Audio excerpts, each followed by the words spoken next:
Boa noite para todos, muita paz. Hoje o tema que nós vamos tratar é a influência moral do médium. A doutrina espírita, ela foi um divisor de águas quando nós tratamos da mediunidade na história. Porque antes da doutrina espírita, a mediunidade não tinha um caráter moral. E a doutrina espírita nos trouxe a mediunidade com esse caráter moral através do quê? Do Evangelho de Nosso Senhor Jesus Cristo. Por isso que nós vamos iniciar as nossas atividades fazendo algumas reflexões em torno de algumas passagens do Evangelho, para que a gente possa refletir sobre o tema e verificando a importância do Evangelho de Jesus para os médiuns. Porque sem o conhecimento do Evangelho de Jesus, o médium não tem segurança no seu trabalho. Nós vamos encontrar no Evangelho de Mateus, no capítulo 7, versículo 29, quando Mateus registra: porquanto os ensinava como tendo autoridade, e não como os escribas. Quando a gente vai buscar um entendimento, quem eram os escribas na época, nós vamos encontrar que os escribas eram especialistas na interpretação da lei mosaica. Então, nós vamos correlacionando com o que nós conhecemos, quem eram os escribas da época, para esse registro de Mateus, nós vamos compreender o quê? Que quando Mateus registra que Jesus ensinava como tendo autoridade, não como os escribas, que significava o quê? Que os escribas ensinavam verbalmente. E Jesus ensinava não só verbalmente, mas por prática, por vivência. E nós sabemos hoje, dentro que nós estudamos na doutrina espírita, que o exemplo, a conduta, ela plasma o conhecimento, a vivência no coração das pessoas, né? Então, os escribas só falavam, mas Jesus vivenciava aquilo que ele falava. E isso dava o caráter, a autoridade. Essa autoridade aqui, que Mateus registra no capítulo 7, versículo 29, é do caráter moral de Jesus. Depois nós vamos ver, no Evangelho segundo o Espiritismo, no capítulo 1, que fala, não vim destruir a lei, item 9, a seguinte comentário: o Cristo foi o iniciador da mais pura moral, da mais sublime moral, da moral evangélico-cristã, que há de renovar o mundo, aproximar os homens e torná-los irmãos, que há de fazer brotar de todos os corações a caridade e o amor do próximo. Então, nós vamos ver, no decorrer do nosso trabalho nesta noite, nos demais materiais que nós vamos apresentar, o significado para o médium de ter o conhecimento do Evangelho de Jesus, para que a mensagem do Cristo possa tocá-lo intimamente, para que a mediunidade espírita ela cumpra o seu objetivo, como o Deodata mostrou para todos nós aí que estão acompanhando o trabalho nas 2 últimas semanas. Porque senão nós vamos ficar presos a um processo de mediunismo.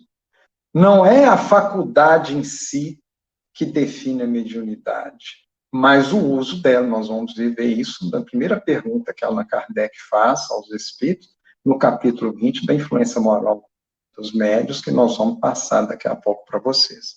Aí nós vamos ver na próxima lâmina, né, 2 passagens que nós selecionamos aqui para Jesus, para apresentar para vocês no Evangelho de Jesus. Nessa próxima lâmina, nós vamos ver em Mateus, capítulo 18, versículo 4, Mateus registra assim: portanto, aquele que se tornar humilde como este menino, esse é o maior no reino dos céus.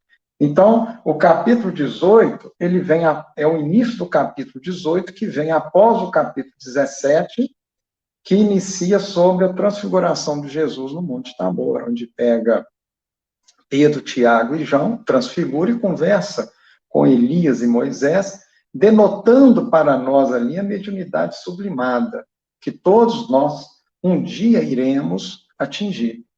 E quando Jesus desce, né, do morro, nós vamos encontrar aquela passagem daquele pai que leva o filho lunático, né, que tinha levado o filho para os discípulos, Jesus não conseguiram curar, e ele leva o filho para Jesus, relatando que já tinha levado para os discípulos, e pedindo a Jesus que o curasse ali, demonstrando a mediunidade desequilibrada, o processo de obsessão. Então, aqui, logo depois que termina essas passagens do capítulo 17, inicia o capítulo 18, os discípulos perguntando para Jesus quem era o maior no reino dos céus. E Jesus coloca claro para todos nós que a humildade é a base da construção da nossa elevação espiritual. Tanto é que nós vamos no capítulo 5 de Mateus, que fala das bem-aventuranças. A primeira bem-aventurança é bem-aventurados os pobres de espíritos, né? Que deles é o reino dos céus.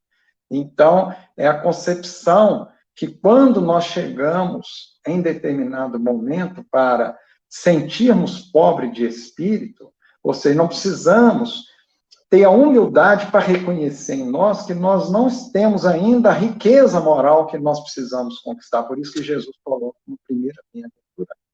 Então, aqui deixa claro, só que nós vamos encontrar isso em diversas passagens do Evangelho, as orientações de Jesus para a nossa elevação espiritual através da conquista moral. Nós reservamos 2 versículos aqui.